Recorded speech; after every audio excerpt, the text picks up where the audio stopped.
Dear student, good evening. स्वागत है आप सभी का हमारे यूट्यूब चैनल प्रतियोगिता संसार में।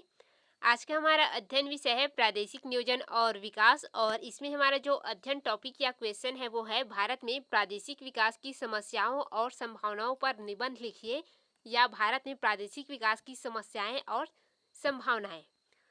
इसमें हम उसका प्रस्तावना का अध्ययन करेंगे, भारत में प्रादेशिक विकास की समस्या और संभावना की। फिर प्रादेशिक विकास का अर्थ परिभाषा देखेंगे। इसके बाद भारत में प्रादेशिक विकास की क्या क्या संभावनाएं हैं या समस्याएं हैं, उनका अध्ययन करेंगे।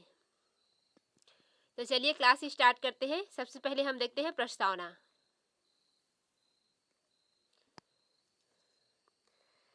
आर्थिक विकास की दृष्टि से आज विश्व के सभी देश दो भागों में बंट गए हैं, जहां एक ओर साधन संपन्न विकसित देश जैसे कि अमेरिका, रूस, जापान, यूरोपीय देश समृद्धि और विलासितापूर्ण जीवन जी रहे हैं, और वहीं दूसरी ओर जो पिछड़े विकासशील देश है वो गरीबी, भूखमरी, बेरोजगारी की समस्याओं से त्रस्त आर्थिक, सामाजिक, राजनीतिक, सांस्कृतिक विकास के लिए संघर्ष कर रहे हैं।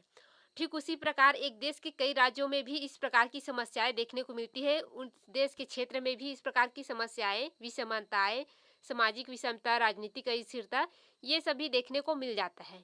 और ये सभी समस्याएं भारत में जो राज्य है या क्षेत्र है या प्रदेश है वहाँ पर पर्याप्त रूप में विद्यमान है। भारत में विभिन्न प्रकार की प्रादेशिक विभिन्नताएं हैं या विषमताएं हैं, जो कि जलवायु वगैरह से संबंधित विषमता भी है, स्थलीय विषमता भी है, प्रजाति विषमता भी है, धार्मिक, सांस्कृतिक, सभी प्रकार के विषमता, आर्थिक विषमता, पूरे जितने भी प्रकार के विश्व में विषमता है वो सभी भारत में आपको देखने को मिल जाएगा, जो कि यहाँ के विकास की सबसे बड़ी समस्याएं हैं।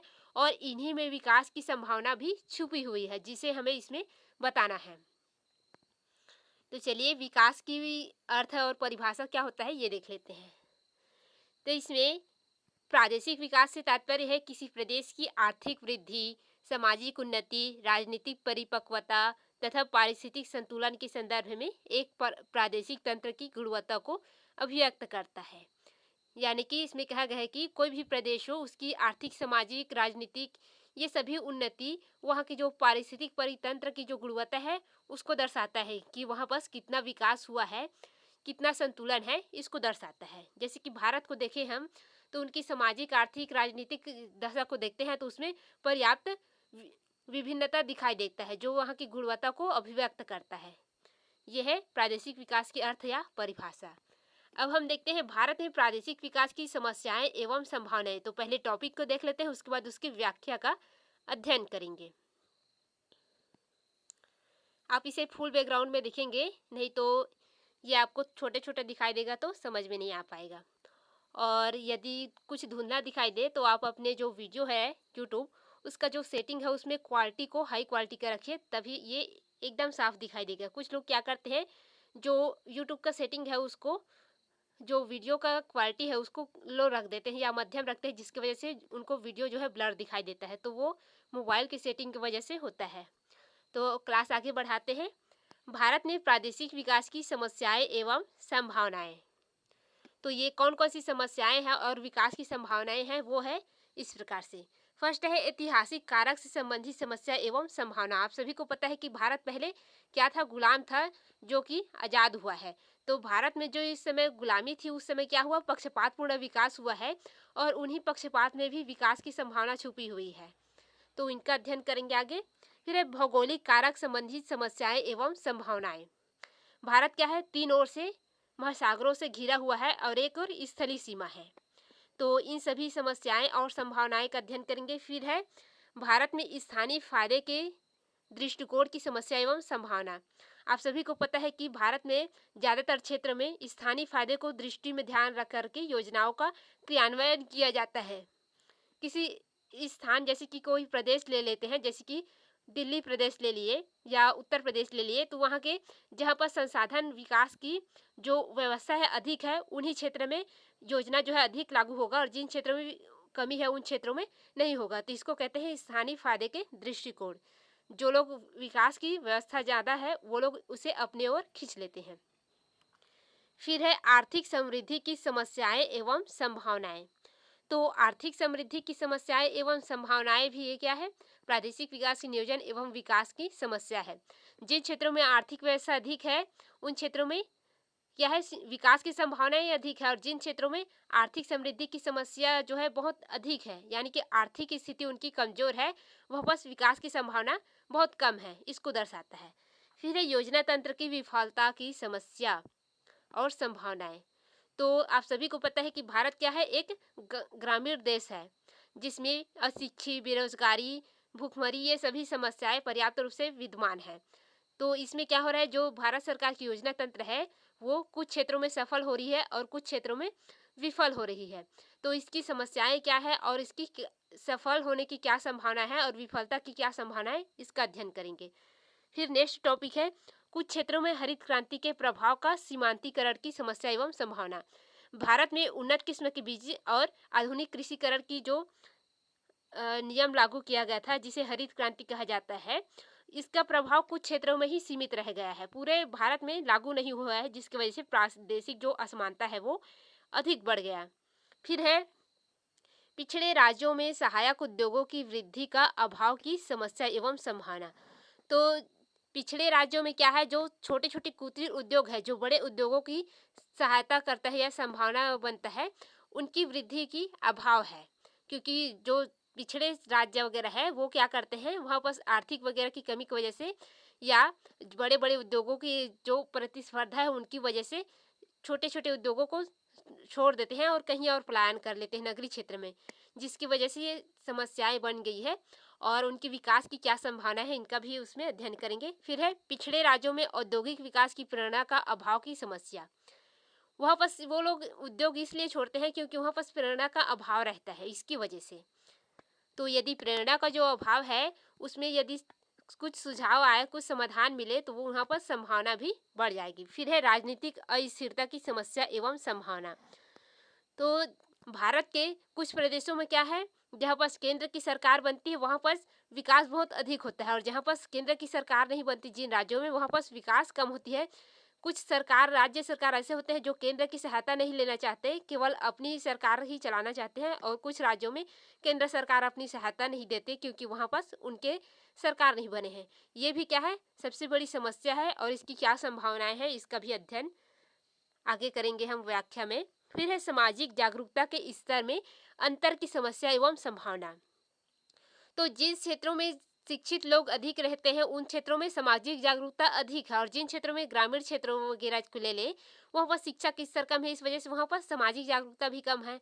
इस वजह से वहाँ पर जो प्रादेशिक नियोजन की जो समस्याएं है वहाँ अधिक है, क्योंकि वहाँ पर योजनाएं जो है असफल रह जाती है, वो लोग समझ नहीं पाती योजना को। तो ये सभी समस्या और संभावनाएं हैं। फिर है गरीबी एवं निर्धनता की समस्या की स्थिति की समस्या एवं संभावना। तो जो ग्रामीण क्षेत्र है वहाँ पर क्या होता है, गरीबी निर्धनता की स्थिति की समस्या बहुत अधिक रहती है, जिसकी वजह से वहाँ पर प्रादेशिक जो संतुलन है वो बिगड़ते जाता है। तो ये भी एक महत्वपूर्ण समस्या है प्रादेशिक नियोजन और विकास की। फिर है प्राकृतिक संसाधनों का विदोहन में अंतर की समस्या एवं संभावनाएं।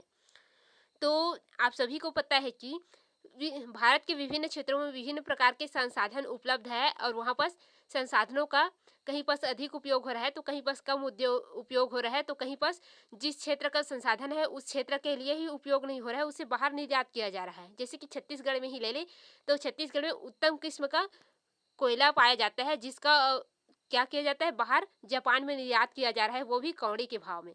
तो ये भी एक प्रकार की समस्याएं हैं जो विकास को क्या करता है, बाधा बना देता है। फिर है जनसंख्या भार की समस्या एवं संभावना। ये जो है प्रादेशिक विकास की समस्या कैसे बना है ये बताते हैं।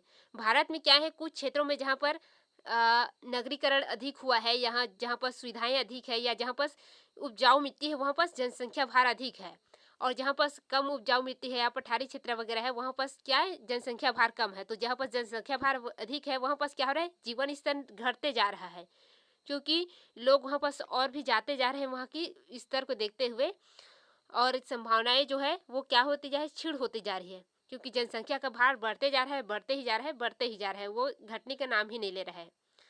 तो वहाँ की जो खाद्य सामग्री वगैरह है, जीवन स्तर है वो घटते जा रहा है। तो ये भी एक समस्या है। और जिन क्षेत्रों में ग्रामीण क्षेत्रों में जो योजनाएं हैं वो इनकी प्लान की वजह से असफल होते जा रहे हैं, क्योंकि वो लोग समझने को तैयार नहीं है इन योजनाओं को, और योजनाएं वापस हो जा रही है, या तो कुछ लोग उसका फायदा उठा रहे हैं अपने निजी उपयोग के लिए। तो ये भी समस्याएं बन गई है जनसंख्या भार की। फिर है प्राकृतिक आपदाओं की समस्या एवं संभावना। तो भारत के कुछ तटीय क्षेत्र वगैरह है या नदी के तटों में स्थित क्षेत्र है, समुद्र तटीय क्षेत्र है, जो क्या है प्राकृतिक आपदाओं से त्रस्त है। तो उनका विकास जो है क्या है बाकी क्षेत्रों की तुलना में बहुत ही धीमी है। तो वहाँ की क्या समस्याएं हैं और क्या संभावना है, इसका अध्ययन आगे करेंगे। फिर है कृषि आधुनिक तकनीकों के प्रयोग में अंतर की समस्या एवं संभावना।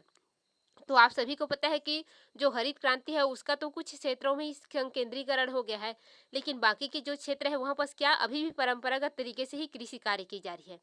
तो इस वजह से भी प्रादेशिक विषमता जो है बहुत ही अधिक है भारत में। फिर है सरकारों का पक्षपातपूर्ण व्यवहार।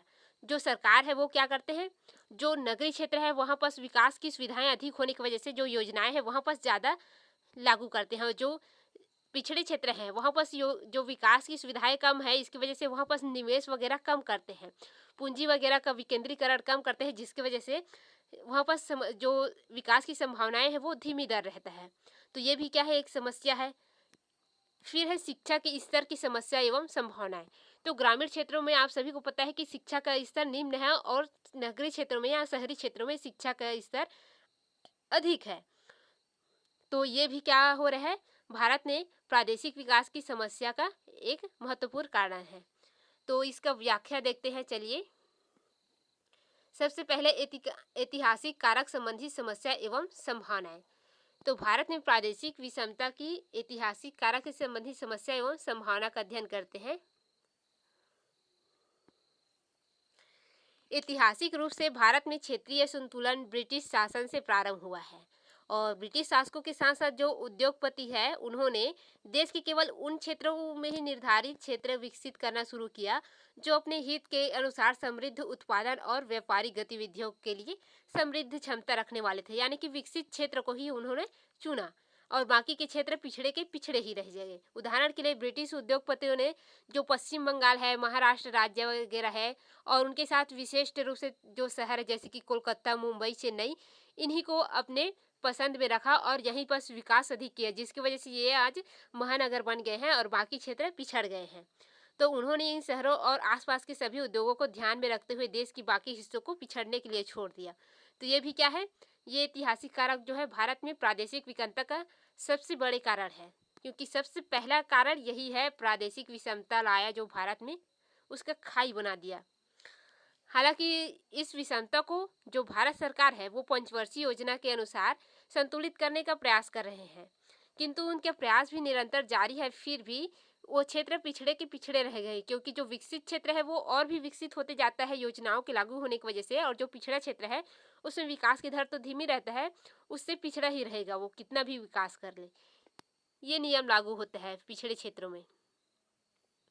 तो वहाँ की विकास की संभावना तभी बढ़ेगी जब सरकार वहाँ की जो समस्या है उसको विशिष्ट रूप से पहचान करके पिछड़े क्षेत्रों में अत्यधिक विकास की योजनाएं लाए और योजनाओं का क्रियान्वयन करे, और समय समय पर उसका जांच भी करता रहे। यदि उसका जांच नहीं करेगा तो वो विकास की जो योजना है वो पिछड़े क्षेत्रों में सफल नहीं हो पाता है, वो चल रहा है लेकिन केवल पन्नों में, वास्तविक रूप से वो जो योजनाएं हैं वो लागू नहीं हुआ रहता। तो इसलिए सरकार को चाहिए कि वहाँ के विकास की संभावना बढ़े, तो वहाँ की जो योजनाएं लागू किया जाए और उसका हर एक समय मूल्यांकन करते रहना चाहिए, तभी ये विकास की योजना संभव हो पाएगी। फिर है भौगोलिक कारण से संबंधित समस्याएं एवं संभावनाएं। तो भारत के प्रादेशिक विकास के लिए भौगोलिक कारक संबंधी समस्याएं एवं संभावनाएं किस प्रकार से है उसका अध्ययन करते हैं। भारत एक विकासशील देश है, और यहाँ की जो विकासशील अर्थव्यवस्था के विकास संबंधित गतिविधियों में भौगोलिक कारक जो है महत्वपूर्ण भूमिका निभाते हैं। जहाँ पर पहाड़ी नदियाँ और घने जंगल है वहाँ पर क्या होता है, जो प्रशासनिक जो लागत वगैरह है वो विकास की जो संसाधन की जुड़ाव है वो कम होता है। वहाँ पर जो विकास की जितनी भी सुविधाएं होती है वो वहाँ तक पहुँचाना बहुत ही मुश्किल हो जाता है वहाँ, क्योंकि वहाँ पर लागत क्या होता है अधिक लगता है। वहाँ पर सड़कें, बिजली, इन सभी के समस्याएं अधिक होती है वहाँ पर। इस वजह से वहाँ पर उद्योग वगैरह या विकास की जो व्यवस्था है वो धीमी गति से चलती है, जिसकी वजह से वो क्या रहता है, पिछड़े हुए क्षेत्र के में आ जाता है। जैसे कि भारत के अधिकांश हिमालय के क्षेत्र है, पूर्वांचल राज्य वगैरह है, ये सभी इसी में आते हैं। और उनका जो कारण है वो क्या है, घने जंगल, पहाड़ी और नदी वगैरह है। तो इस प्रकार से ये भी बहुत बड़ी समस्या है भारत के प्रादेशिक विकास के लिए। तो भारत सरकार को चाहिए कि ऐसे जो संकटग्रस्त क्षेत्र है या पहाड़ी, नदी या घने जंगल है, उनके लिए विशिष्ट कार्यक्रम बना करके उस क्षेत्र के विकास की संभावनाओं को बढ़ाए। और सरकार यही कार्य कर रही है। उनके लिए नदी घाटी परियोजना, पहाड़ी क्षेत्र विकास और वन क्षेत्र विकास, इस प्रकार से उनके लिए विशिष्ट प्रकार की योजनाएं लागू की जा रही है। जनजाति क्षेत्र विकास ऐसे करके जो उनके लिए विकास की संभावनाएं काफ़ी बढ़ गई है। आप चाहे तो एग्जाम्पल के तौर पर उनको जोड़ सकते हैं। फिर है स्थानीय फायदे की दृष्टिकोण की समस्या एवं संभावना। तो भारत में प्रादेशिक विकास की जो समस्या और संभावनाएं है वो उसमें एक ये भी लागू है जिसमें स्थानिक फायदे की दृष्टिकोण ये लागू होता है। भारत के कुछ क्षेत्रों में क्या होता है, विकास की रणनीति को निर्धारित करने में ये जो स्थानिक फायदे ही है महत्वपूर्ण जो भूमिका है वो निभा रहा है। कुछ स्थानीय लाभों के कारण कुछ क्षेत्रों को विभिन्न विकास योजनाओं के साथ या साइड चैन में विशेष रूप से पक्ष प्राप्त हो रहा है। जहाँ पर उद्योगों की स्थापना विशिष्ट स्थान निर्धारित करता है, वहीं पर क्या होता है, वही वजह है होता है कि वहाँ पर विकास अधिक हो रहा है। और जो पिछड़े क्षेत्र है वहाँ पर उद्योगों की तो स्थापना हो ही नहीं रहा है, तो वहाँ पर क्या हुआ है, असंतुलन बिगड़ते जा रहा है। पिछड़े क्षेत्र और पिछड़े रह जा रहा है। जहाँ पर उद्योगों की स्थापना हो रही है वहाँ पर वो क्षेत्र और भी विकसित होते जा रहा है। तो ये भी क्या है, पक्षपातपूर्ण स्थानीय दृष्टिकोण जो है ये भी एक समस्या है। जो योजनाएं आती है उसको क्या करते हैं, कुछ विशिष्ट क्षेत्रों में ही लागू कर देते हैं और बाकी के क्षेत्रों में नहीं लागू हो पाता। इस वजह से भी बहुत सारी समस्याएं आती है। तो यह है स्थानीय दृष्टिकोण की समस्या एवं संभावना। तो यदि ये स्थानीय दृष्टिकोण को ध्यान में न रख करके सार्वजनिक दृष्टिकोण को ध्यान में रखे सरकार, तो इससे अधिक लाभ हो जाएगा। और उद्योग की जो स्थापना वगैरह है वो सार्वजनिक दृष्टिकोण से करे, जो पिछड़े क्षेत्र हैं उन क्षेत्रों में भी, तो उसका लाभ अधिक होगा और विकास की संभावना जो है वो तीव्र गति से बढ़ेगा पिछड़े क्षेत्रों में। फिर है आर्थिक समृद्धि की समस्या एवं संभावनाएं। तो भारत में प्रादेशिक विकास की जो समस्या है और संभावनाएं है उसमें ये समृद्धि शामिल है। जिन क्षेत्रों में परिवहन, संचार की सुविधा, बिजली, प्रौद्योगिकी, बैंकिंग, बीमा, आर्थिक ऊंचाइयाँ, इन सब की बहुत ही महत्वपूर्ण माना जाता है। उन क्षेत्रों में यदि इन सभी सुविधा अधिक है तो उन क्षेत्रों में विकास की जो ऊंचाइयाँ है वो अधिक है। और जिन क्षेत्रों में इनकी सुविधा कम है उन क्षेत्रों में विकास जो है धीमी गति से होता है। जहाँ पर सुविधाओं का अभाव है वहाँ पर जो विकास है, उद्योग वगैरह की जो स्थापना है वो कम होती है और वो क्षेत्र पिछड़े के पिछड़े ही रह जाता है। इसका केवल एक ही समाधान है कि विकसित क्षेत्रों की तुलना में ज़्यादातर पिछड़े क्षेत्र जो हैं उनकी समस्याओं को ध्यान में रखते हुए वहाँ की जो ग्रामीण क्षेत्र है वहाँ पर बिजली, बैंकिंग, बीमा और जो विकास की अन्य न्यूनतम सुविधाएं हैं उनको प्रदान की जाए और वहाँ पर विकास की जो अन्य सुविधाएं हैं उनको बढ़ाने का प्रयास करें, तभी वहाँ का विकास बढ़ पाएगा। और इसी में विकास की संभावना छिपी हुई है। वर्तमान सरकार सभी गांव में ये सुविधाएं पहुंचाने का प्रयास कर रहे हैं जो कि विकास की संभावना को बढ़ा रहा है। फिर नेक्स्ट है योजना तंत्र की विफलताओं की समस्या एवं संभावना। तो भारत के जो प्रदेश है उनमें योजना तंत्र की विफलताएं की समस्या और संभावनाएं अधिक है। क्या होता है, भारत के जो विकासशील देश है जहाँ पर विभिन्न प्रकार के असमानताएं विद्यमान है, शिक्षा की कमी, गरीबी, रूढ़िवादिता, विकास के संसाधन की कमी, आर्थिक विषमता आदि विद्यमान है, जिस वजह से भारत सरकार की जो योजनाएं हैं वह सभी प्रदेशों में समान रूप से सफल नहीं हो पा रहा है। कुछ क्षेत्र जो सफल हो रहे हैं और कुछ क्षेत्रों में विफल हो रहे हैं। सरकार प्रयास कर रहे हैं कि सभी क्षेत्रों में न्यूनतम शिक्षा, गरीबी उन्मूलन, विकास की न्यूनतम आवश्यकता, आर्थिक विषमता को कम करने का प्रयास कर रहे हैं। किंतु जो संपन्न क्षेत्र है या प्रदेश है वे समय के साथ और भी संपन्न होते जा रहे हैं, जिनकी वजह से वहाँ योजना तंत्र जो है वो सफल होते जा रहे हैं। लेकिन पिछड़े क्षेत्रों में इन योजनाओं को लागू किया जा रहा है और सफल भी हो रहा है, लेकिन जो विकसित क्षेत्र है या विकसित प्रदेश है उनकी तुलना में बहुत ही कम है। इस वजह से वहाँ की विकास की जो संभावना है वो धीमी गति से बढ़ रही है। तो ये है। फिर नेक्स्ट जो है वो है कुछ क्षेत्रों में हरित क्रांति के प्रभाव का सीमांतीकरण की समस्या एवं संभावना। भारत में प्रादेशिक विकास की जो समस्या बनी है वो है जो हरित क्रांति लाया गया भारत में वो कुछ क्षेत्रों तक ही सीमित रह गया, जिसके वजह से बाकी के क्षेत्रों में असंतुलन और भी अधिक बढ़ गया। जिन क्षेत्रों में ये जो हरित क्रांति लागू हुई उन क्षेत्रों में उत्पादन अधिक होने लगा और आधुनिक कृषि यंत्रों का प्रयोग तीव्र गति से हुआ, और जिन क्षेत्रों में इनका विस्तार नहीं हो पाया उन क्षेत्रों में परंपरागत कृषि से ही कार्य करते हैं, तकनीकों से कार्य करते हैं और उत्पादन कम होता है। तो ये क्या हो गया, आर्थिक विषमता को बढ़ा दिया गया। और यदि इस हरित क्रांति जो योजना है इसको पूरे भारत में लागू किया जाए तो इसकी वजह से पूरा भारत विकास करता, लेकिन ये क्या हो गया, किसी एक क्षेत्र में सीमित हो गया, जिसके वजह से क्या हुआ, ये सभी भारत में प्रादेशिक योजना की जो समस्या है वो निकल के आया। यदि इसको पूरे क्षेत्र में लागू करते हैं तो विकास की संभावनाएं जो है पूरे प्रदेश में बढ़ जाएगी। तो ये क्या है, उसकी विकास की संभावना है कि हरित क्रांति को पूरे क्षेत्र में लागू की जाए, चाहे वो अलग अलग रूप में हो सकता है। फिर है पिछड़े राज्यों में औद्योगिक विकास की प्रेरणा का अभाव की समस्या एवं संभावना। भारत में प्रादेशिक विषमता की या प्रादेशिक विकास की जो समस्या या संभावना है उसमें ये टॉपिक है पिछड़े राज्यों में औद्योगिक विकास की प्रेरणा का अभाव।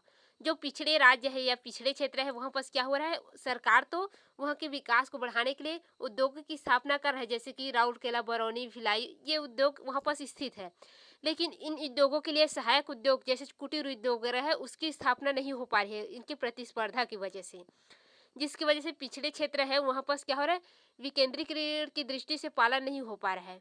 सरकार उसमें वृद्धि कर रहा है, उसमें निवेश तो कर रहा है इन उद्योगों में, लेकिन इसका लाभ जो है जो पिछड़े क्षेत्र है उनको नहीं मिल पा रहा है। उनके पास उनके स्थान पर सरकार यदि कुटीर उद्योगों को प्रोत्साहित करे, जो ग्रामीण क्षेत्र के कुटीर उद्योग है जैसे कि लोहार वगैरह हो गया, कुम्हार वगैरह हो गया, झाड़ू वगैरह बनाते हैं वो हो गया, तो उनको यदि उन पर निवेश करे और उनको प्रोत्साहित करे तो इनकी तुलना में जो पिछड़े क्षेत्र है वो इस वजह से ज़्यादा विकास करेंगे कुटीर उद्योग की वजह से।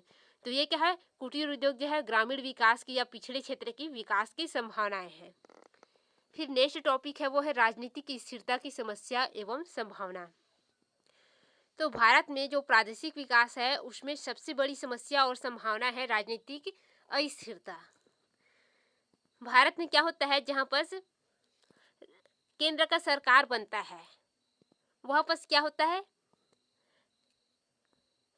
वहाँ पर विकास की गति जो है तीव्र रहती है, और जहाँ पर राज्य सरकार जो है अलग रहता है और केंद्र की सरकार अलग होती है वहाँ पर विकास की गति जो है धीमी रहती है। जैसे कि क्षेत्रीय विकास समस्या के लिए जिम्मेदार और महत्वपूर्ण कारकों में ये राजनीतिक अस्थिरता है, जो देश के पिछड़े क्षेत्रों में प्रचलित राजनीतिक अस्थिरता को और भी अधिक बढ़ाता है। अस्थिरता से सरकार की उग्रवादी, हिंसा, कानून व्यवस्था की समस्या आदि ये सभी राजनीतिक अस्थिरता है। इन क्षेत्रों में विशेष रूप से बाधा बना रहता है। अतः ये पिछड़े क्षेत्र विकास की संभावनाएं तभी बढ़ेगी जब राजनीतिक स्थिरता समाप्त हो जाएगा। इसमें यह है कि यहाँ पर केंद्र का सरकार बना और ये जो राज्य है ये राज्य है, यहाँ पर केंद्र का सरकार बना है, और ये जो राज्य है यहाँ पर केंद्र का सरकार नहीं है। इसको फिर से हम बना देते हैं, ये राज्य केंद्र का सरकार बना है और ये राज्य में केंद्र का सरकार नहीं है, तो यहाँ पर विकास अधिक हो रहा है, यहाँ पर विकास कम हो रहा है। इसका एक कारण हो सकता है कि केंद्र सरकार या तो यहाँ पर निवेश नहीं कर रहा है या राज्य सरकार यहाँ से कुछ भी प्रकार की सहायता लेने नहीं चाहते अपनी हिंसा, कानूनी वगैरह की वजह से। तो ये दो वजह होते हैं कि राजनीतिक अस्थिरता की वजह से होता है, और हर चुनाव में फिर सरकार बदलते रहता है इस क्षेत्र का, इसकी वजह से भी विकास अस्थिर ही रहता है। तो किसी पिछड़े क्षेत्र में विकास के लिए चाहिए कि वहाँ की जो सरकार है वो स्थिर रहे, तभी विकास कार्य संभव हो सकता है, क्योंकि जब तक उस क्षेत्र की जो समस्या है उसको समझते हैं और योजनाएं लागू करते हैं तब तक तो उनका चुनाव आ जाता है, जैसे कि वर्तमान में हो रहा है, उनका चुनाव आ जाता है, चुनाव आते ही वो क्या हो जाता है, दूसरा सरकार बनता है, सभी निरस्त हो जाता है, तो ये जैसे को तैसा हो जाता है। तो राजनीतिक स्थिरता बहुत ही आवश्यक है विकास के लिए। फिर है नेक्स्ट पॉइंट, पिछड़े राज्यों में सहायक उद्योगों की वृद्धि का अभाव की समस्या एवं संभावना। जो पिछड़े राज्य है वहाँ पर क्या है, जो सहायक कुटीर उद्योग वगैरह है या कच्चे माल की जो उद्योग वगैरह है उनकी कमी है, जिसकी वजह से सरकार की ये जो योजनाएं हैं वो असफल हो रही हैं। ग्रामीण शाखा के लोग शहरी क्षेत्रों की ओर प्रवास कर रहे हैं और कुटीर उद्योगों को छोड़ते ही जा रहे हैं या कच्चे उद्योग का जो उत्पादन है उनको छोड़ते जा रहे हैं, जिसकी वजह से जो इनपुट उद्योग वगैरह है उनकी स्थिति जो है सुदृढ़ हो जाए तो उन क्षेत्रों में उसकी विकास की संभावना बढ़ जाएगी। तो इसमें कुल मिलाकर यह कहा गया है कि जो छोटे उद्योग है या कच्चे माल का जो उत्पादन है उनको यदि बढ़ाया जाए तो बड़े उद्योग भी क्या हो जाएंगे, उस क्षेत्र में छोटे क्षेत्र में स्थापित होगा और छोटे क्षेत्र का विकास होगा। लेकिन छोटे क्षेत्र के लोग अपनी निर्धनता गरीबी की वजह से बड़े क्षेत्र की ओर पलायन कर रहे हैं, जिसकी वजह से ये समस्याएं बनी हैं और उनकी विकास की संभावनाएं यही है कि वो कुटीर उद्योग वगैरह करे और उनकी प्रतिस्पर्धा को सरकार कम करने का प्रयास करे। फिर है सामाजिक जागरूकता के स्तर में अंतर की समस्या एवं संभावना। तो ये किस प्रकार से है ये देखते हैं। भारत के जिन राज्यों में लोग आर्थिक परिवर्तन के प्रति जागरूक अधिक है, उन राज्यों में क्या हो रहा है, उन राज्यों के मुकाबले जो विकसित क्षेत्र है वो है और भी विकसित हो रहे हैं।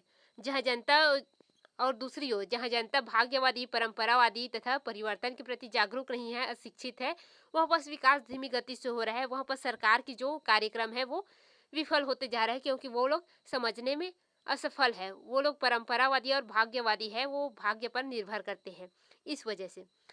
तो ये भी एक सबसे बड़ी समस्या है भारत के प्रदेशों में, इस प्रकार की विषमता देखने को जो मिल रहा है वो। तो इन पिछड़े क्षेत्रों में जागरूकता कार्यक्रम अधिक से अधिक चलाया जाए और जागरूकता कार्यक्रम सफल रहा तो इन क्षेत्रों में विकास की संभावना जो है वो इन क्षेत्रों की तुलना में बढ़ेगी।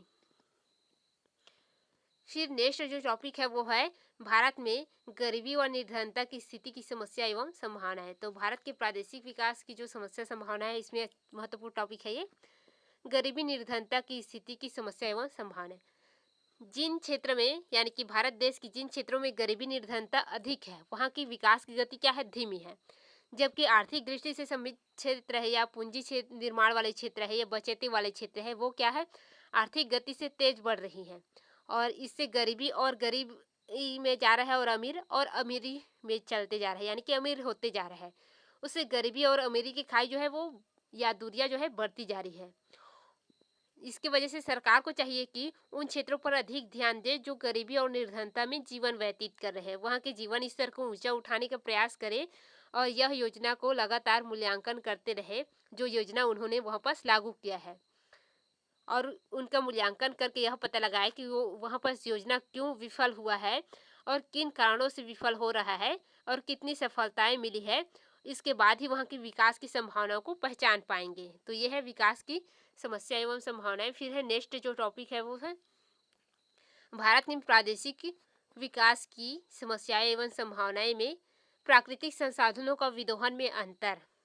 भारत में प्रादेशिक विकास की समस्या में महत्वपूर्ण कारण है ये भारत के सभी प्रदेशों में समान रूप से संसाधन उपलब्ध नहीं है तथा दूसरा कारण यह है कि जिन क्षेत्रों में संसाधन उपलब्ध है उन क्षेत्रों का उस क्षेत्र में उपयोग कम हो रहा है, जो संसाधन है उसका उसी क्षेत्र में उपयोग कम हो रहा है, बाहर निर्यात अधिक हो रहा है, जिसके वजह से क्या हो रहा है, उस क्षेत्र का जो विकास है वो धीमी गति से है और बाधित हो गया है।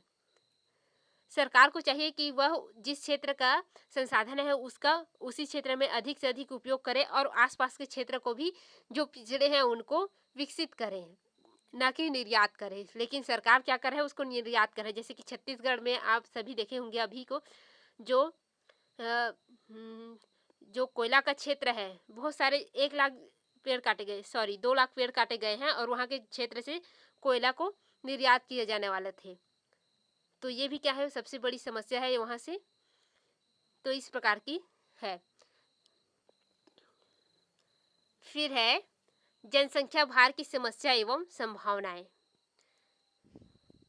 तो भारत में प्रादेशिक विकास की समस्या एवं संभावनाएं में ये महत्वपूर्ण कारण है, क्योंकि भारत में प्रादेशिक विकास की समस्या में ये बहुत ही गंभीर समस्या है, क्योंकि भारत के कुछ क्षेत्रों में क्या है, जनसंख्या का जो भार है वो बहुत अधिक बढ़ गया है। जैसे कि आपके उत्तरी भारत में जो मैदानी क्षेत्र है वहाँ पर बहुत अधिक जनसंख्या है और कुछ नगरीकृत क्षेत्र है जहाँ पर लोग अधिक पलायन करें, जिसकी वजह से वहाँ जनसंख्या बढ़ती ही जा रही है, बढ़ती जा रही है और बढ़ती जा रही है, जिसकी वजह से वहाँ के जीवन स्तर है जो घटने लगा है, वहाँ की विकास दर भी धीमा पड़ने लगा है। ग्रामीण क्षेत्र का विकास दर तो धीमा का है ही है, लेकिन जो क्षेत्र में लोग प्लान कर रहे हैं वहाँ के भी विकास दर धीमी होती जा रही है, जिसकी वजह से दोनों क्षेत्र का विकास जो है वो अवरुद्ध हो रहा है। सरकार को चाहिए कि लोगों को अपने क्षेत्र में ही उनको प्रोत्साहन दिया जाए और पलायन को रोका जाए, ताकि ये जनसंख्या भार जो है किसी विशिष्ट क्षेत्र में अधिक ना हो। तभी ग्रामीण लोग हैं उनकी विकास की जो संभावनाएं हैं वो बढ़ पाएगी। ग्रामीण लोग यदि गांव में ही रहेंगे और जो सरकार की आने वाली योजनाएं हैं उनको समझेंगे और उनका लाभ उठाएंगे तो गांव का विकास होगा। यदि प्लान करते रहेंगे तो गांव का विकास नहीं हो पाएगा। जो सरकार की योजनाएं हैं वो कुछ लालची लोग या कुछ लोगों तक सीमित रह जाएगा। इसके बाद है प्राकृतिक आपदाओं की समस्या एवं संभावनाएं। जो राज्य या क्षेत्र निरंतर प्राकृतिक आपदाओं की चपेट में आते रहते हैं उनका आर्थिक विकास बहुत धीमी गति से होता है, और जो आपदा से मुक्त जो राज्य है उनका विकास तेज गति से होता है। इस वजह से भारत में प्रादेशिक विषमता की समस्या है वह अधिक हो गया है। यदि इन प्राकृतिक आपदाओं वाले क्षेत्रों को विशिष्ट रूप से पहचान करके उनमें योजनाएं बनाकर कार्य की जाए तो वहाँ की भी संभावना, जो विकास की संभावना है वो बढ़ जाएगी। फिर है कृषि आधुनिक तकनीकी के प्रयोग में अंतर की समस्या एवं संभावनाएं। तो भारत में प्रादेशिक विकास की जो समस्या और संभावनाएं है उसमें ये महत्वपूर्ण समस्या है और महत्वपूर्ण संभावना भी है। भारत के जिन राज्यों में कृषि क्षेत्र में कृषि के आधुनिक तकनीकी का उपयोग बड़े पैमाने पर हो रहा है वहाँ पर कृषि उत्पादन तीव्र गति से हो रहा है और किसानों का सही मार्ग प्रशस्त हो रहा है, तथा जिन राज्यों में परंपरागत कृषि पद्धति अपनाई जाती है उन राज्यों में उत्पादन कम होता है और उनका मार्ग जो प्रशस्त है वो सही दृष्टिकोण से नहीं हो पा रहा है। वहाँ की जो जनसंख्या है वो आर्थिक समस्या, अन्य कारणों की वजह से आधुनिक कृषि यंत्रों का उपयोग नहीं कर पा रहे हैं। तो सरकार को ऐसे क्षेत्रों पर ध्यान देना चाहिए जो आधुनिक तकनीकों का प्रयोग नहीं कर पा रहे हैं, वो क्यों नहीं कर रहे हैं, और उनको आधुनिक तकनीकी प्रयोग करने के लिए प्रोत्साहित करना चाहिए। तभी वहाँ का विकास की जो संभावनाएं हैं वो और अधिक बढ़ जाएगी। फिर नेक्स्ट जो टॉपिक है इसमें वो है सरकारों का पक्षपातपूर्ण व्यवहार। तो जो सरकार है वो कैसे पक्षपात करती है ये देखते हैं। भारत की सबसे बड़ी प्रादेशिक विषमता की समस्या सरकार की पक्षपातपूर्ण व्यवहार है। केंद्र में जिस पार्टी की सरकार होती है, केंद्र की सरकार उन राज्यों और क्षेत्र को अधिक बड़ी योजनाएं एवं आर्थिक सहायता प्रदान करती है जिन राज्यों में उनकी पार्टी का सरकार बनती है, और विपक्षी पार्टी का सरकार जिन राज्यों में बनती है उन राज्यों में विकास की सुविधाएं अपर्याप्त होती है, जिसकी वजह से विकास की संभावनाएं धीमी पड़ जाती है। या तो जो राज्य का जो विपरीत जो सरकार बनता है वो विकास को लेने की या जो योजनाएं है उसको, केंद्र सरकार की योजना है उसको लागू होने नहीं देती, इस पर भी बाधा बन जाते हैं। जैसे कि हमारे छत्तीसगढ़ में अभी प्रधानमंत्री जो आवास योजना है उसमें 2 लाख आवास आए थे, उसको जो राज्य सरकार है बघेल सरकार, भूपेश बघेल का है, वो क्या कर दिए, वापस कर दिए थे। तो ये इस प्रकार की भी समस्याएं होती है। फिर है नेक्स्ट टॉपिक शिक्षा के स्तर की समस्या एवं संभावनाएं आदि। शहरी क्षेत्र की तुलना में ग्रामीण क्षेत्रों में शिक्षा का स्तर जो है वो बहुत निम्न देखने को मिलता है, जिस वजह से क्या होता है शहरी क्षेत्र के विकास की तुलना में ग्रामीण क्षेत्रों में जो विकास होती है वो बहुत कम होता है, और शहरी क्षेत्रों में जो योजनाएं हैं वो उनको सफलता अधिक मिलती है। वह ग्रामीण क्षेत्रों में विकास की योजनाएं असफल रह जाती है और उनकी निर्धनता, बेरोजगारी आदि इन समस्याओं को दूर करने के लिए सरकार को चाहिए कि वो जो लोगों को पलायन करने से रोके, जिनकी वजह से उनकी शिक्षा अधूरी रह जाती है, तो उनको आर्थिक समस्या की वजह से ही वो लोग पलायन करते हैं। तो उनको आर्थिक समस्या को दूर करें और उनकी जो समस्याएं है उनको दूर करके उनकी उच्च शिक्षा को प्रदान करें या उच्च शिक्षा प्रदान करें, ताकि प्रादेशिक विकास को संतुलित किया जा सके। तो इस प्रकार के सभी टॉपिक है। यदि आपके पास कुछ और टॉपिक होगा तो इसमें जोड़ सकते हैं। तो आज के लिए इतना ही। यदि किसी और टॉपिक में क्लास चाहिए रहता है तो आप कमेंट कर दिया करें। धन्यवाद।